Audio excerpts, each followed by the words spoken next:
Good afternoon. I'm Deidre Malone.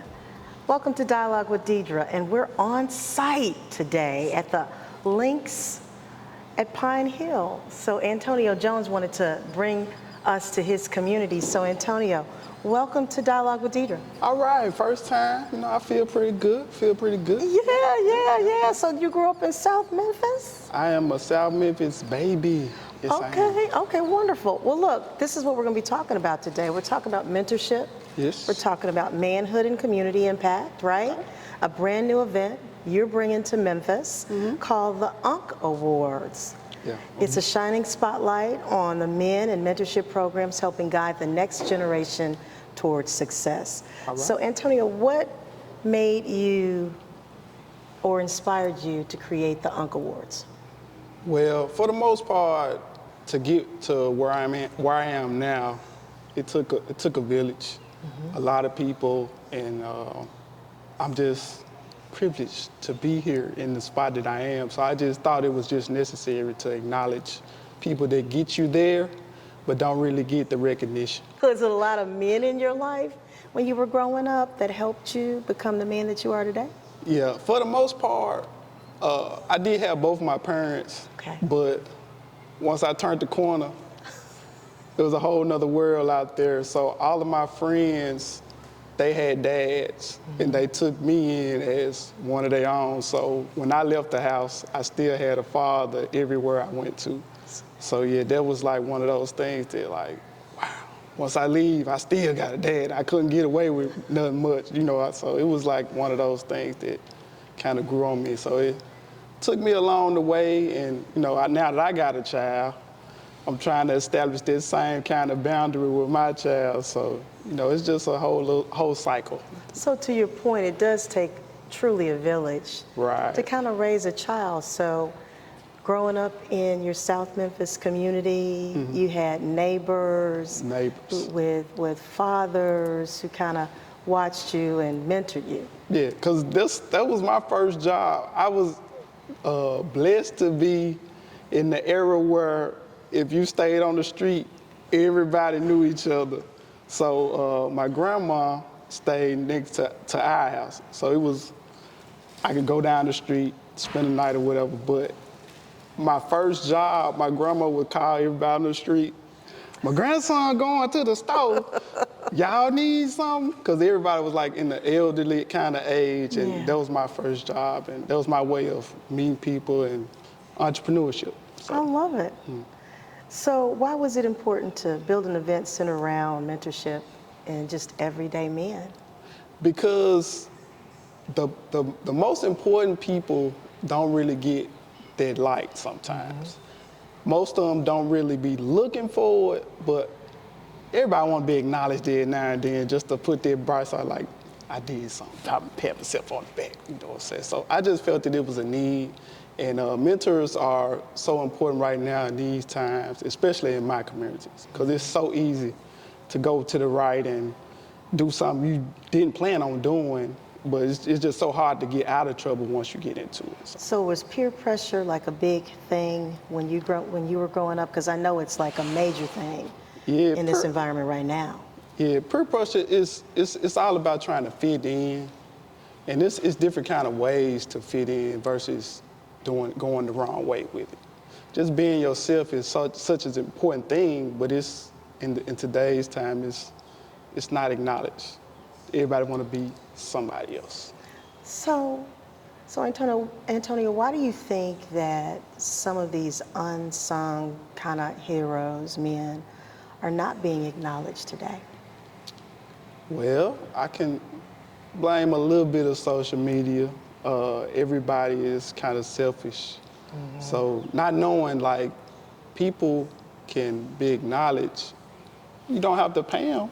You just acknowledge them and go ahead on, and they can build whatever resume they can build with your acknowledgement toward them. So that's how I look at it as a black man in Memphis. Okay. Do you think that specifically black men in this community are not being acknowledged as they should be? Yeah, because it's important, because some households don't have their male figure. So for the most part of what I've seen, people just drop, I have experience with basketball. I can relate to that. So kids just drop off their kids and don't even acknowledge the fact like some of these coaches are going in their pocket to feed your kid. Yeah. They're pouring into your kid.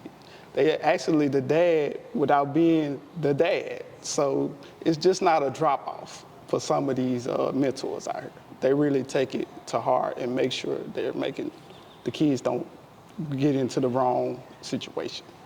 In your opinion, what are the qualities of a good mentor? Well, experience is the best teacher. Mm-hmm. So just having that core family situation, a knowledge of people's feelings, mental health, and that goes a long way. Just getting a kid to open up to talk about certain subjects and not just making it about sports all the time. Because they need an outlet, some kind of way to release the energy. So, because I see it with my child, I can hit her in the head with, you need to do this on the court, you need to do that, but then I kind of look at it like, what's on your mind? Yeah. You need to just vent, because both your parents, you might can't vent to one. Yeah, you can vent to the other one. It's just all about a balanced relationship.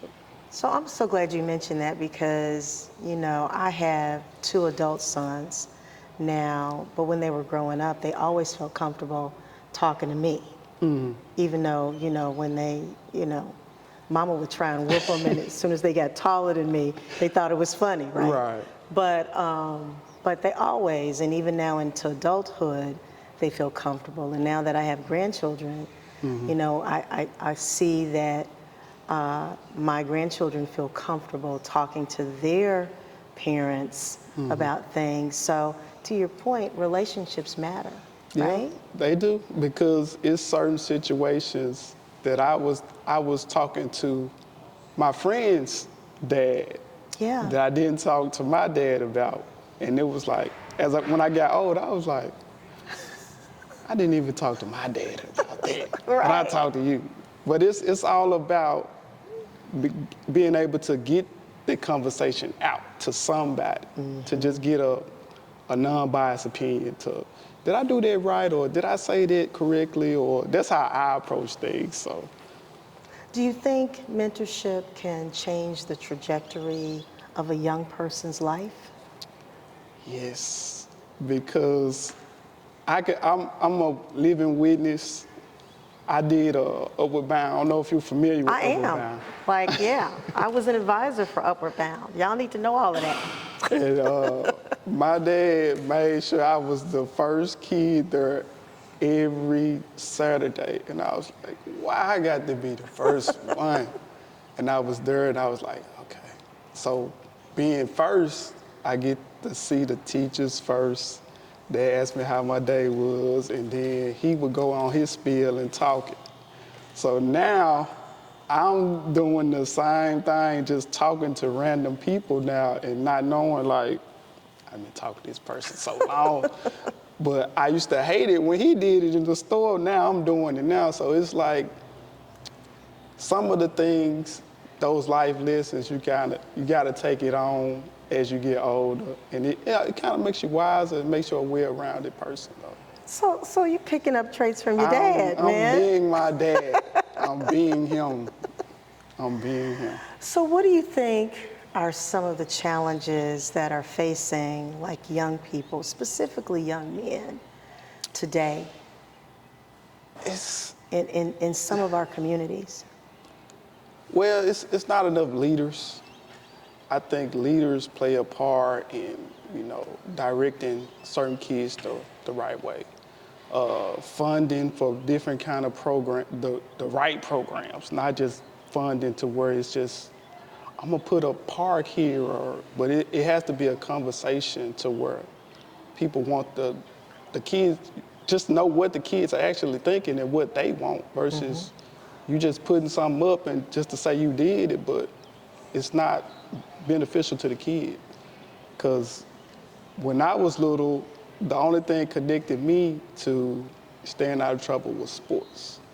And now it's a big thing now, but there are other avenues other than sports that people, kids take, like chess team, all kinds of things. And I'm noticing it because I work with some of the kids that I brand, and outside of the sports, I'm finding out that they like doing other things. So, like what? What are some of the other things they like to do?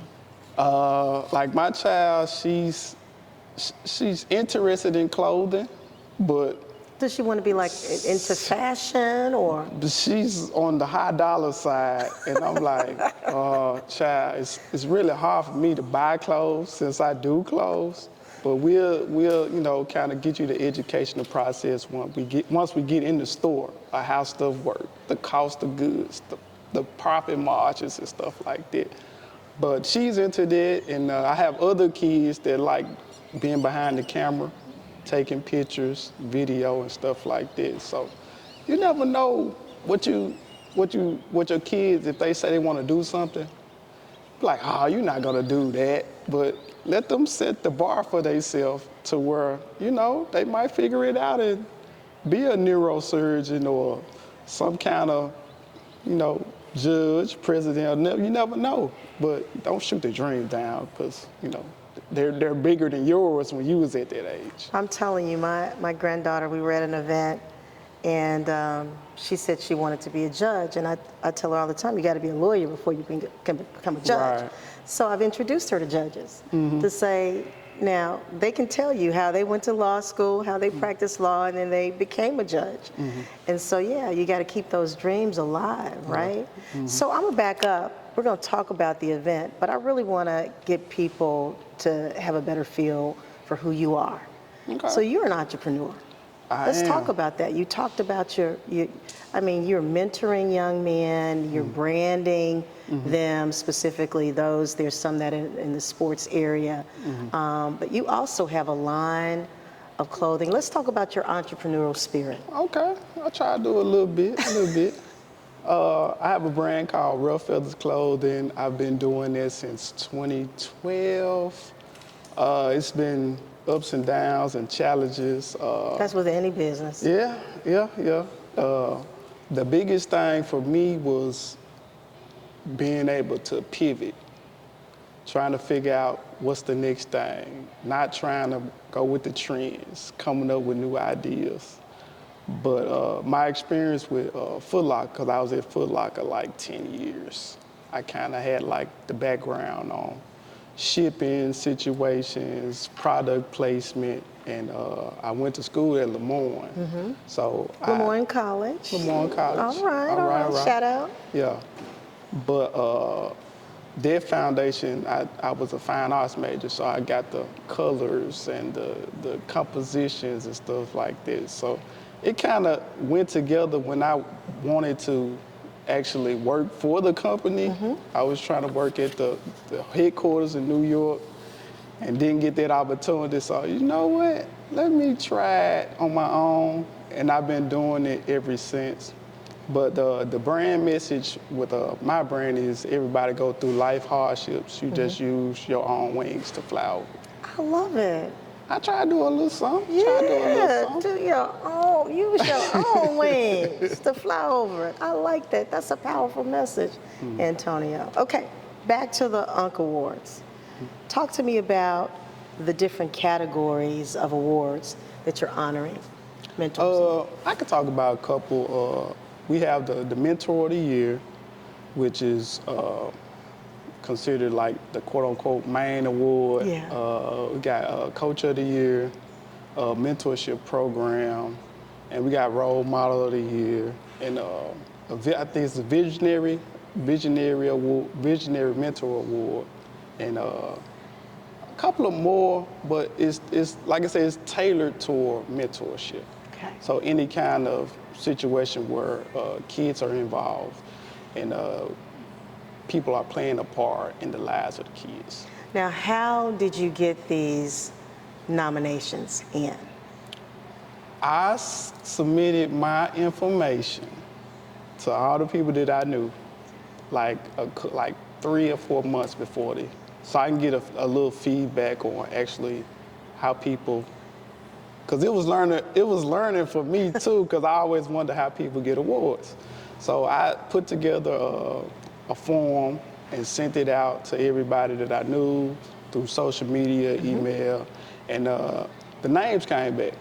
They came in kind of slow, but they came in, and I just evaluated everybody. I put all the names that was submitted, and then I came back and did a email blast to people to, hey, it's on the website, your nominees are up, you can go ahead and get the voting in and set a deadline, and kind of worked out. Good. Kind of worked out. Some of the people that I knew, some of the people I didn't know, and I didn't know, rather. But it's been a learning process. So have the honorees been notified yet, or is it you have to come to the event and then you'll determine, then they'll know whether or not they won? I started to surprise. Okay. But this week I'll be calling. Okay. I just started my list, but I ain't get through my whole list. But this is my week of reaching out to people. Okay, let's talk about the event. Okay. Okay, so what kind of experience will you have at the UNC Award? Well, it's at the Avenue downtown from 5 to 8. We're going to have a cocktail. What's the date? June 14th. June 14th. We're going to have a cocktail hour from 5 to 6. And the runner show is going to be Adria Glenn, R&B artist, is going to open it up. Colin, Cody from News Channel 3 is going to host. And we're going to have some surprises, some special guests I invited. So it's just going to be a good event. It's going to be a good event. How ticket sales coming? Ticket sales, you can go on the website, realfellas.com. And like I said, I don't know if it's me or not, but you know, people got to come on in and support something that's for a good cause. But you know, people slow sometimes. Well, you know, in Memphis, we're last minute. We gotta change that. I know, but we are. We're just very last minute. So, but it's a great cause. You're honoring, you know, men who are giving back to the community and mentoring other young people. Are they mentoring primarily young men, or is it men and young? Yeah, it's young overall girls? just mentors. Okay. I just purposely put it in June because it's Father's Day. So it's kind of linked together, kind of purposely. But you know, some people, you know, they figure out stuff to do for Father's Day. I come on out to the event. You know, we're gonna have some food, some libations, and you know. Some libations. Yeah. But it's kid friendly. Okay. It's kid friendly. So kids are invited. Yeah, kids are invited. Okay. So we're wishing you much success with the UNC Awards. I appreciate you putting me on your platform. It's always. Me on location. But you know, we can't leave the platform without asking some more questions. Oh man, let's go. Okay, and this is the rapid fire. Okay. So one word that describes mentorship to you. One word to describe mentorship. I say valued. Okay. Why would you say valued? I love that. Because you have to take in, because for me, some of the people that talk to me, I probably didn't like what they said, but I had to listen. So I value the opportunity to people to pour into me. You know, some you gotta pour it out. I don't want to drink that. I'm gonna drink this. So you gotta value every opportunity when people take the time to say anything to you. Love it. Who was your biggest mentor growing up? My biggest mentor is this guy named Mr. Ivory Boykins at the Boys Girls Club in South Memphis. He pretty much was my daddy when I wasn't at home. So, and he was like the tallest person that I ever, he's like 6'9", 6'10", but when I was like this small, looking up, I was like, I'm not finna say anything to him. But that was like my biggest mentor outside of my home, because he guided me and a whole lot of other kids that me personally, he saved a lot of kids in their community. So. How long were you affiliated with the organization under him? We started the boys club in 5th grade. Okay. And I went to the boys club all the way through high school, that was my first time coaching. Wow. I was coaching girls. Kind of knew what I was doing, but, for the most part, I did my work study there, and it was like a whole family at that place. I hated it got tore down. What's one lesson every young man needs to hear? Ooh, can it be like a 1 and 2? Yeah, 1 and 2? Absolutely.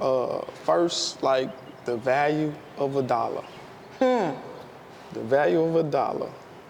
Young women need to hear that too. Yes. Value of yes. $1, okay. And being able to take care of yourself as a man. Okay. Love 1 and 2. Mm-hmm. What does showing up really mean to you? Man, showing up. Because I'm going to be honest with myself. I think I done got better, but everybody knows me know he might be running a little behind. He might be running a little, but when he get there, he good. But for the most part,